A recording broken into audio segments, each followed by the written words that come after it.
Então, novamente, o caso clínico. Bom dia para todo mundo. E já vão marcando a presença de vocês, tá? Já coloquei a aula 2 ali, para deixar cadastrado. Eu gravei as duas aulas, eu vou ver qual que foi melhor e aí eu coloco também no Moodle depois, tá bom? Então, é um outro caso clínico. Eu resolvi aumentar um pouquinho a complexidade desse caso clínico. E passando então, no caso aqui, para os dados, a paciente então é feminina, 24 anos, solteira, divorciada, natural de São Paulo, procedente de Novais, professora. Então, novamente, aquele esquema de anamnese completa, exame físico e raciocínio diagnóstico. Então, a paciente apresentou embaçamento visual à direita, 7 dias da primeira consulta em 10/3. Então, embaçamento visual só de um lado. Então, ela apresentou embaçamento visual 7 dias antes da primeira consulta, sem outras queixas motoras ou sensitivas. Então, logo na primeira aula teórica de semiologia neurológica, nós colocamos lá, então, anamnese, exame físico, antecedentes, numa anamnese em neurologia. Todas elas seguem o mesmo padrão, só que, no geral, para lembrar o que a gente pode perguntar, é bom ler e ter em mente o que é, porque o paciente muitas vezes não te fala. Então, olha, você pergunta, né? Tem formigamento? Perdeu a força? E da parte de par craniano também, entortou o rosto, ficou, assim, o olho ficou torto, porque crise convulsiva, porque tem muitas queixas, realmente, o paciente passa batido, e às vezes o paciente não sabe falar, ou esquece de falar, então a gente tem que perguntar. Aí essa paciente evoluiu com melhora espontânea, vocês viram que em relação ao caso passado, é uma paciente jovem, ela evoluiu com melhora espontânea, que se reverteu completamente em 10 dias sem tratamento. Ela ficou assintomática por 40 dias, quando apresentou um quadro de fraqueza muscular em hemicorpo direito, sem alteração da fala, com evolução lenta em 3 dias, e permaneceu por 15 dias. Reverteu também completamente com corticoterapia. Não perdendo o costume, interrogatório de diversos aparelhos. Então, a paciente apresenta uma cefaleia, detalhada nos antecedentes pessoais. A parte dos olhos, nada digno de nota fora o que ela queixou no HMA.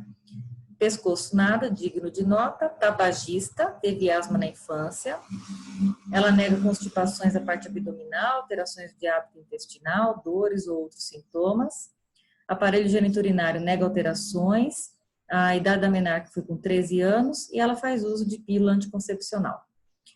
Locomotor nega sintomas, neurológico HMA, parto normal sem intercorrências, faculdade de letras, sempre teve bom desempenho escolar, tabagista, utiliza pílulas contraceptivas com etinoestradiol 20 e desogestrel 150, em esquema 21/7, menarca aos 13 anos.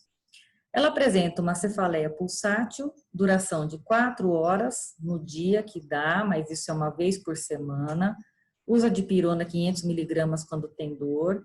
Tem náusea sem vômito, tem fotofobia e fonofobia, 5 anos. São prenúncios de quando a gente vai dar aula de cefaleia, em breve. E nunca fez tratamento com médico, piora no período pré-menstrual, 2 dias antes da menstruação, melhora com a descida do fluxo. Como doenças de infância, teve catapora e rubéola.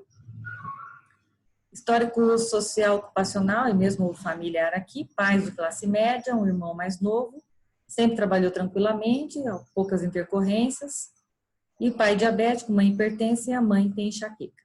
Exame físico geral, pressão 13/7, pulso 80, palpação sem anormalidades, então lembrando que tem características do pulso como frequência, intensidade, ritmo, celeridade, comparação regional, características da parede do pulso, temperatura 36, face serena, gânglios não palpáveis, pele subcutâneo, sardas, peso 57, altura 1,64, esse IMC vai estar bom, atitude ativa, marcha dentro da normalidade, sem sinais de edema, ausência de movimentos anormais, sem alterações vasculares na pele.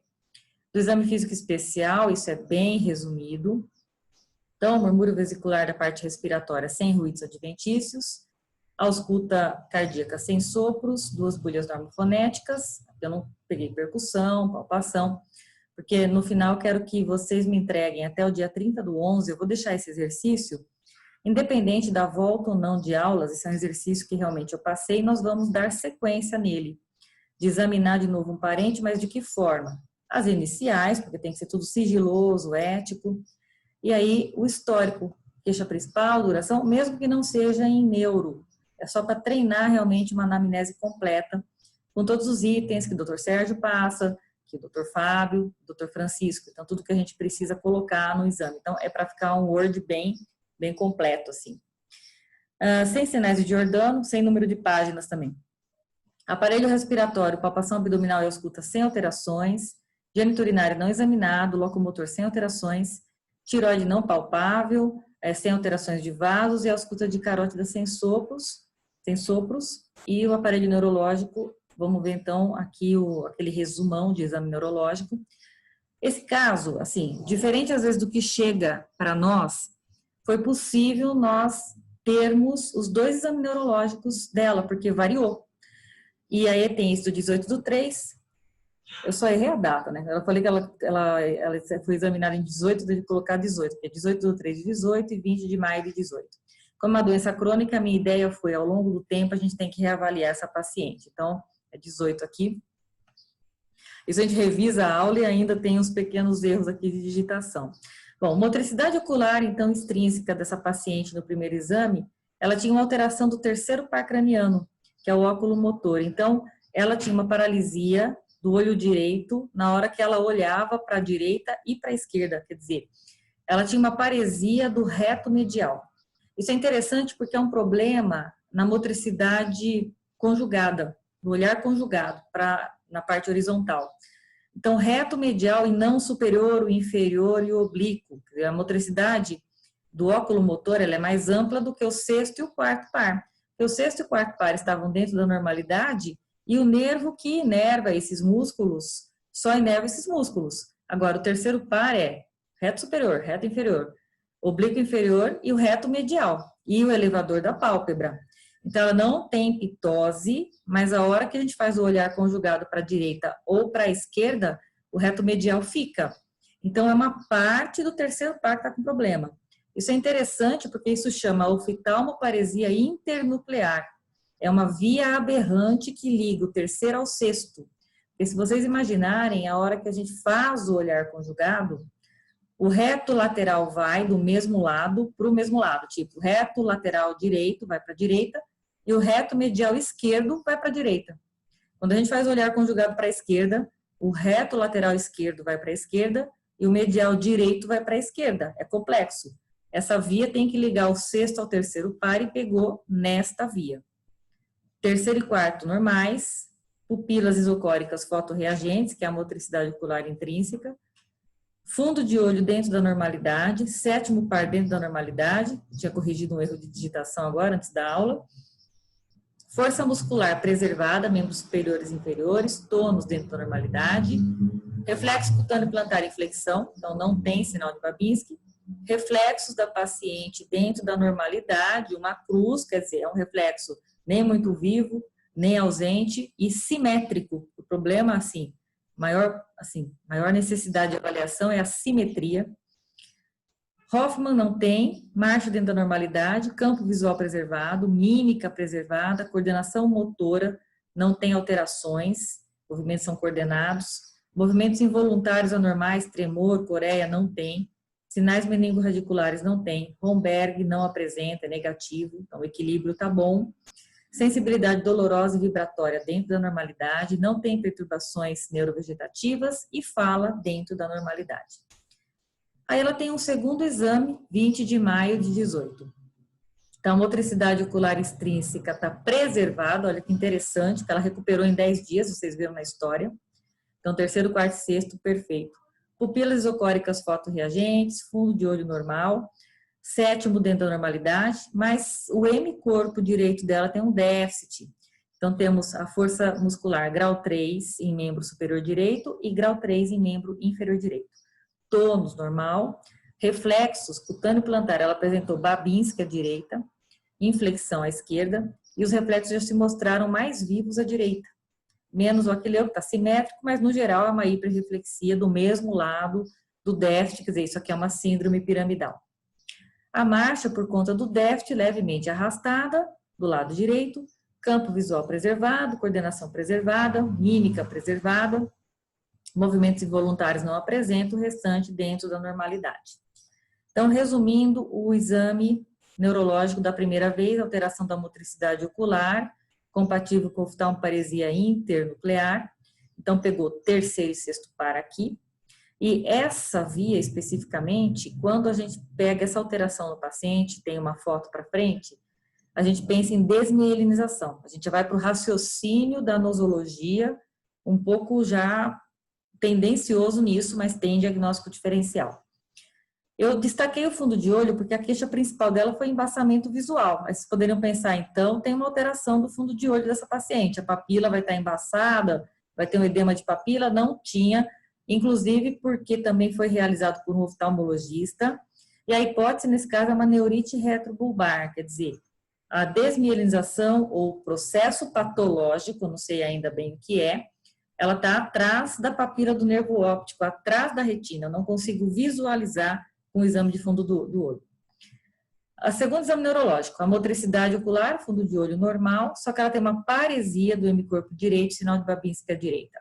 Tem outro erro de digitação aqui, porque essa paresia ela é incompleta. Por quê?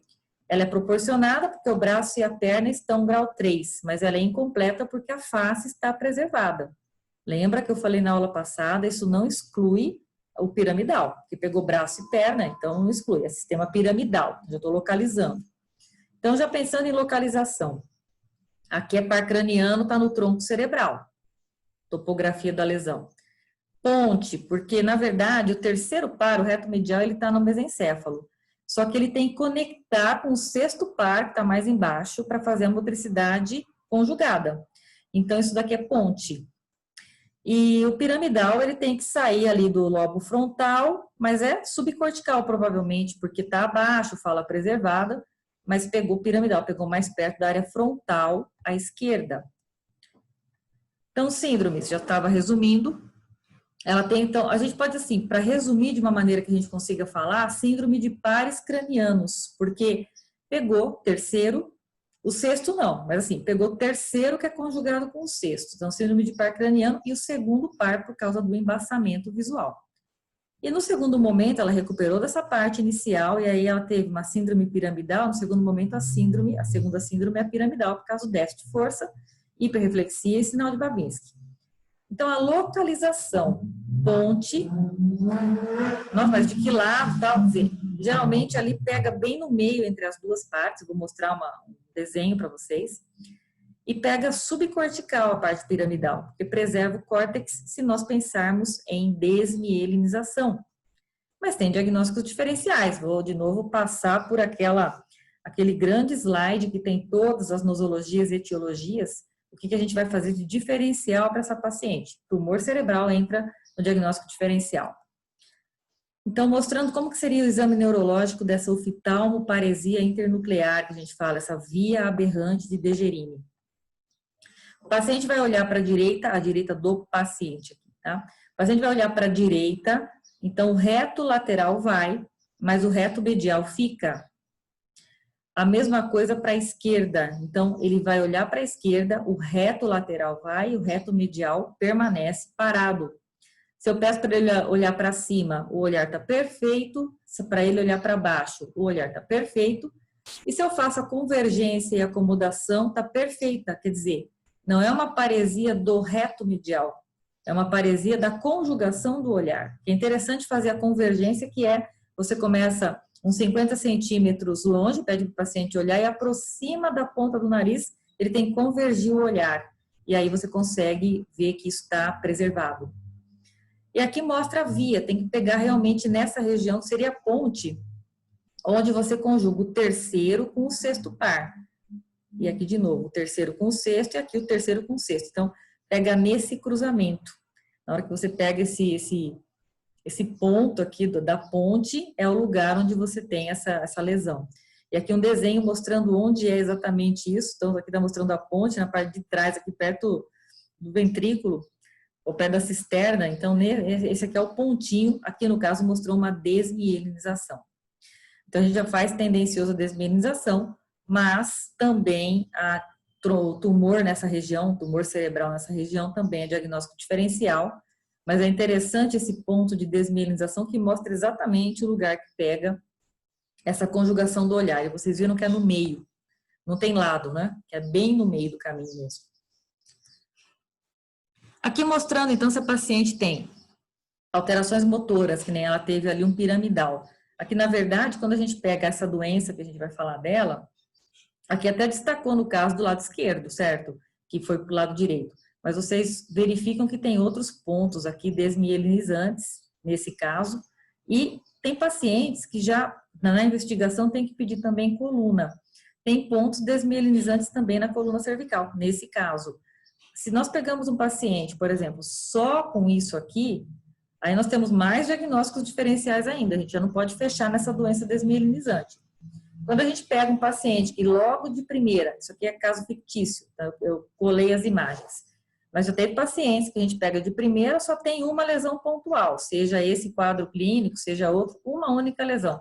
A gente chama de síndrome clínica isolada, você não abre mais leque diagnóstico ainda. Quando já pega com várias lesões de primeira, fez aquele quadro clínico e já tem várias lesões, aí a gente tem mais certeza do diagnóstico. Então, fazendo raciocínio em relação a todas as doenças que existem. Então, a gente está tendencioso a achar que essa paciente tem uma doença desmielinizante, já falei ali desde o começo, e a grande simuladora de vários quadros clínicos é a esclerose múltipla, cuja etiologia é altamente complexa. Não tem uma etiologia, é desmielinizante etiologia X, não tem, ela é uma interação ambiental, predisposição genética, lembrando que não é genética. Predisposição de alguns complexos de HLA, aquelas coisas que a gente estuda que são bem complexas. Então, essa doença que dá surto e supressão, quer dizer, ela surtou com o olho na primeira vez, recuperou, depois ela fez a força muscular, recuperou. É uma doença de pacientes jovens. Então, isso é preciso ler a doença porque ela é bem complexa. A fisiopatologia é assim, fantástica. E os tratamentos que existem também, eles atuam em vias assim que são interessantíssimas de entender. Não tem cura, mas os tratamentos realmente, atualmente, melhoram bastante a questão das sequelas do paciente.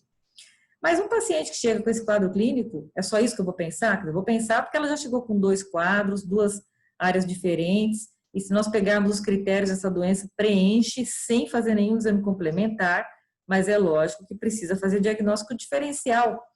Essa moça usa pílula anticoncepcional, ela tem cefaleia, teve catapora, os pais são hipertensos, quer dizer, tem que fazer uma triagem nela. E o grande diagnóstico diferencial, por incrível que pareça, é o vascular. Ela não tem idade para AVC, arterial ou venoso no clássico que a gente fala, mas ela tem idade para autoimune. Então, o grande diagnóstico diferencial da desmielinizante são as autoimunes vasculites, lúpus e afins. Então, nós podemos pedir toda aquela triagem de trombofilia, vou mostrar um pouco mais para frente o diagnóstico diferencial, porque precisa fazer síndrome de anticorpo de fosfolipídio, saber se teve aborto, ela usa pílula, a gente sabe que a pílula não complica numa grande parte das mulheres, mas nós precisamos tirar a pílula até investigar, não pode ficar utilizando o anticoncepcional nesse caso. E ela tem uma enxaqueca também, né, que nós vimos ali no histórico dela, então tem sempre que ver o paciente como um todo. O outro diagnóstico diferencial que eu falei foi o tumoral neoplásico, isso o exame de imagem vai resolver para a gente. O tipo histológico do tumor vai dizer, então, pela anatomopatológica. Então, isso seria a nosologia e etiologia. Degenerativo já fica mais afastado, porque foi assim, apesar de o primeiro quadro foi súbito, o segundo foi arrastado em 3 dias. Mas o degenerativo dá uma ideia de progressivo, então não temos muita ideia de ser degenerativo. Bioquímico genético, ela até tem a cefaleia, não tem nada a ver com o quadro dela agora, mas ela tem ali a enxaqueca e vocês se lembram que eu falei que a mãe também tem enxaqueca. Autoimune, já falamos. Tóxico metabólico carencial. Vocês sabem que nesse caso dela, quando a gente faz investigação de esclerose múltipla, investigação que eu digo são diagnósticos de exclusão, mesmo as autoimunes. Um grande diagnóstico diferencial é a deficiência de vitamina B12. A deficiência de vitamina B12, quando ela é assim, exagerada, pode dar quadros neurológicos centrais. Quer dizer, dá alterações que parecem demência, entra no diagnóstico diferencial de demência, mas entra também no diagnóstico diferencial de outras síndromes neurológicas e de neuropatia periférica. Então, quer dizer, a B12 é altamente, assim, ela alimenta mesmo os nervos, então precisa diferenciar. Inclusive, para o paciente pegar a medicação no alto custo, eles pedem a dosagem da B12.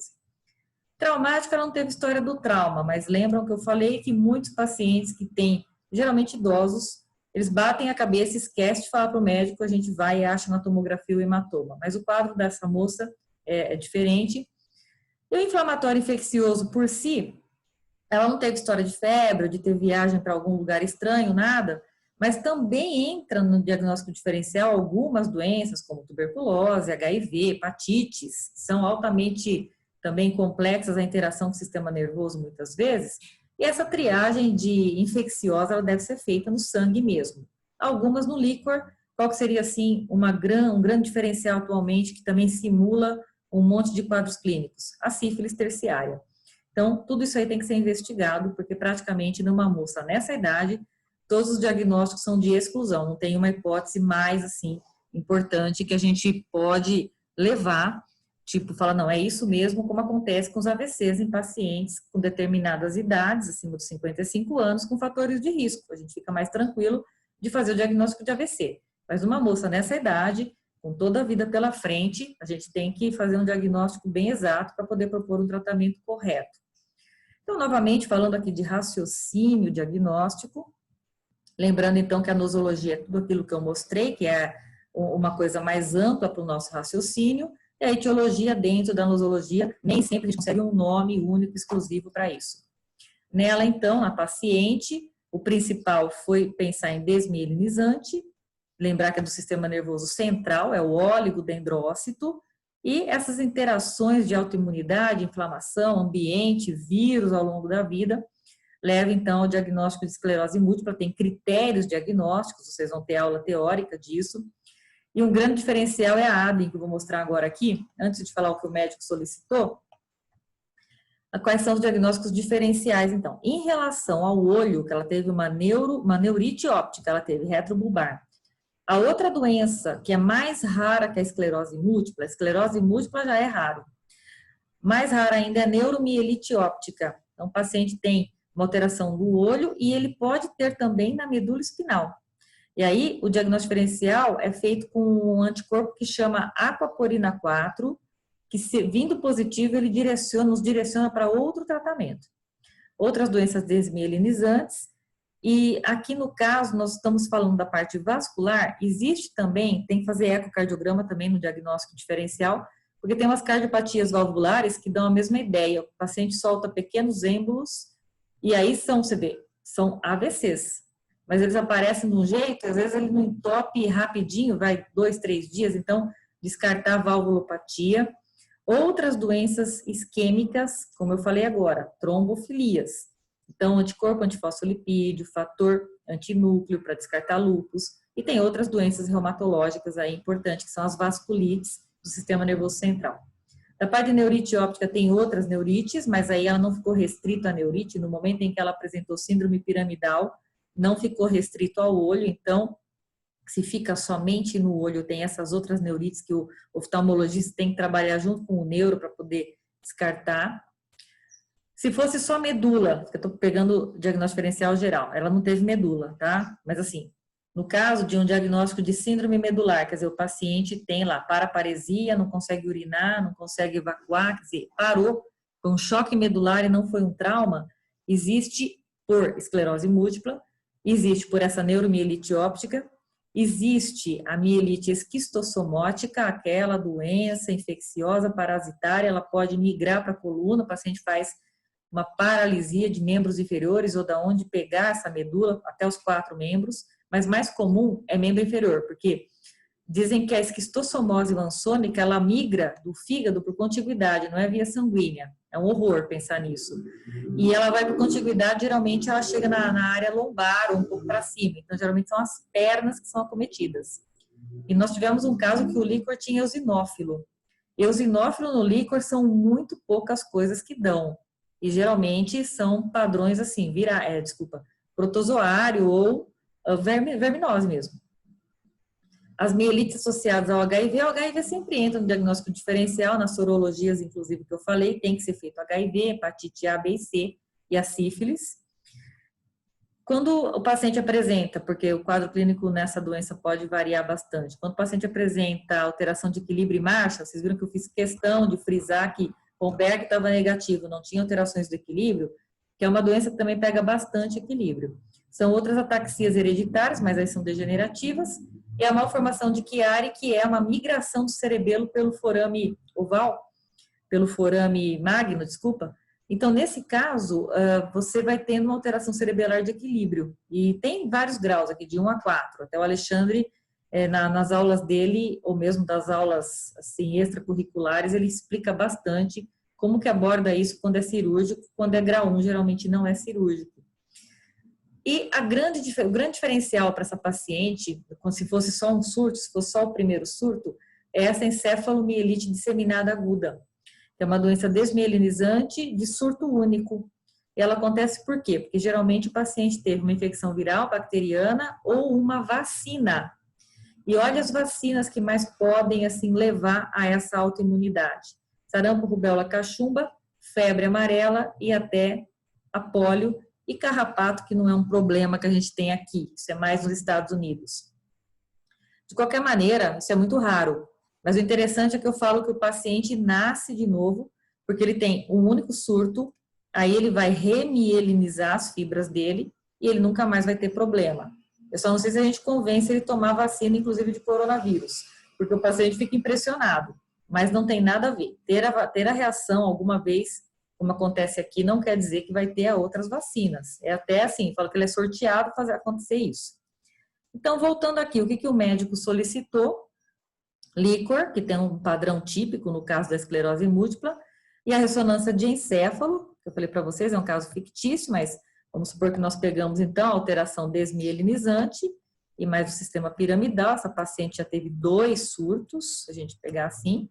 E o líquor mostrando banda oligoclonal, que é um padrão típico para essa questão dessa doença. Então, ele fecha o diagnóstico com critérios diagnósticos para a esclerose múltipla. E o que a gente faz com relação ao tratamento? Já vou voltar aqui para mostrar a ADEM. O paciente, quando ele chegou já com 2 surtos, e no primeiro surto a paciente melhorou, não procurou médico, no segundo sim. Aí vocês viram que eu falei, melhora com corticoide terapia. É exatamente isso.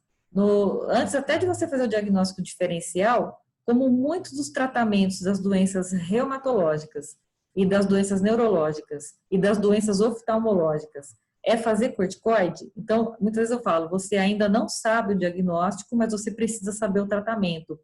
Então a gente faz a pulsoterapia com metilprednisolona, geralmente 1 grama de 3 a 5 dias, logicamente fazendo o preparo do paciente, vendo se ele não tem infecção, se ele não tem diabetes, porque tem alguns efeitos colaterais de você fazer essa grande dose. Prepara, o paciente faz essa dose, ele já vai recuperando, sendo desmielinizante, sendo autoimune, sendo essa parte do oftalmologista, já vai melhorando essa reação, seja inflamatória, desmielinizante, tóxica, vai melhorando bastante. Aí você vai fazendo o diagnóstico diferencial. Quando você consegue chegar no diagnóstico, existe o plano de tratamento mais específico, e nós temos guidelines, Ministério da Saúde, guidelines mundiais. Então, supondo que foi esclerose múltipla com 2 surtos, se ela tiver bastante lesão na ressonância, como eu mostrei atrás, geralmente a gente não segue o guideline, assim, estritamente. Porque, olha que interessante, ontem o Dr. Valiati deu uma aula também para a Liga, né? Acho até interessante o pessoal que mesmo que não esteja nas ligas, assim, não quer fazer neuro ou não quer fazer determinada matéria, sempre é interessante a gente conseguir assistir algumas aulas de outras áreas, porque primeiro vocês estão ainda em fase de formação. Segundo, sempre tem uma mensagem que a gente grava nas aulas, né? O doutor falou, né? Não, a gente tem que ver cada caso individualmente. Cada vez mais, gente, isso é verdade. Você não tem como avaliar o caso em conjunto. Aí parece até um contrassenso falar, olha, a medicina sempre consegue colocar, sempre faz conselhos de experts para poder traçar diretrizes. É interessante? É, mas aquelas receitas de bolo, como a gente falou, não é assim para o paciente, você vai sempre seguir daquela forma. O próprio nome fala, é um consenso, é um guideline, é uma diretriz, ele vai te guiar. Aí eu não sei esse assunto, como é que trata isso? Então você vai lá e estuda a diretriz. Mas a hora que você está na área, você pega o paciente, então vai depender, que nem uma paciente que tivesse somente aquela lesão pontual, a gente vai fazer o interferon, que no caso da esclerose múltipla, a primeira linha de tratamento são os interferons. Só que por 20 anos, não falo 20, mas por uns 15 anos, só tinha interferon. Então a gente migrava de um para o outro tal, para os pacientes que vão ficando graves. De repente, em 7 anos, saíram muitos tratamentos. E aí o guideline continua amarrado ainda. Então, se o paciente já mostra que é um caso mais grave, com mais lesões, por que não já utilizar uma droga de linha mais nova e melhor, que a gente sabe que vai fazer responder melhor? Então, a gente tem, assim, colocado até para a questão governamental, de alto custo, de nós conseguirmos, sim, tem a diretriz, mas avaliando o caso, justificando, olha, esse caso precisaria de um tratamento melhor, não ficar seguindo de forma engessada a diretriz. Isso é sempre uma questão dos nossos tratamentos, não só para essa área de neuro, de esclerose múltipla, mas para muitas áreas. A questão do individual. E aqui mostrando essa ADEM, que eu falo, nosso paciente, ele nasceu de novo, porque ele se recuperou e não vai ter uma doença crônica e evolutiva, como acontece com a esclerose múltipla. Aqui mostra essa desmielinização aqui bem no sistema nervoso central, inclusive até se a gente olhar assim, falamos, pegou córtex também, que após uma vacina de febre amarela. E aqui mostra uma no tálamo subcortical, no interior do cérebro, após uma pneumonia, que foi a doença. Então, por que alguns pacientes, raros, pouquíssimo percentual, faz uma complicação autoimune a um vírus, uma bactéria? Difícil saber, né? É uma predisposição de HLA, difícil saber quem vai fazer, mas pode acontecer. Da mesma forma que pode acontecer sistema nervoso central, que é mais raro, existem os Guillain-Barré, que é a desmielinização de todas as células de Chivan, e que são até mais comuns do que essas aqui que são os ADEN. E, inclusive, lembrando que existe Guillain-Barré já descrito por coronavírus, assim como tem por febre amarela, por chikungunya e por Zika. Zika até mais do que os outros do mosquito. Então, vírus é sempre uma coisa bem complicada. Bom, então, o que eu tinha falado para vocês, eu vou passar para as perguntas. A gente vai, então, pedir para vocês, isso não está no Moodle, que eu tenho tempo para fazer isso, a gente vai torcer para ver quando pode começar as aulas ou não, mas o exercício, de qualquer forma, está combinado entre a gente, eu estou falando para todos os grupos, nós vamos fazer esse exame físico geral, esse histórico completo aí do parente até o final do ano, já dei data limite, tá? Só não coloquei no Moodle ainda, porque tem tempo, mas vamos nos programar para não deixar em cima da hora, tendo ou não, porque assim, se voltar até aula prática, se a gente tiver uma previsão, o duro que a gente está numa fase assim, imprevisível, de voltar, eu vou manter o exercício porque a gente vai preocupar em dar as aulas para vocês, não vai preocupar tanto com a questão de passar exercício e fazer tipo avaliação, a gente vai querer passar o conteúdo prático para vocês, né? E vai ser uma oportunidade assim, única, uma coisa que a gente vai valorizar tanto que de repente a gente dá valor ao que a gente não dava, de conseguir estar perto de um paciente para poder fazer o exame. Então, eu vou manter essa questão dos exercícios. Essa aula que eu vou terminar semana que vem, os 4 grupos, eu vou passar no Moodle um exercício também em relação a esse caso clínico. Então, depois eu passo lá, porque aqui fica só o print, tá? E vou abrir para as perguntas para vocês.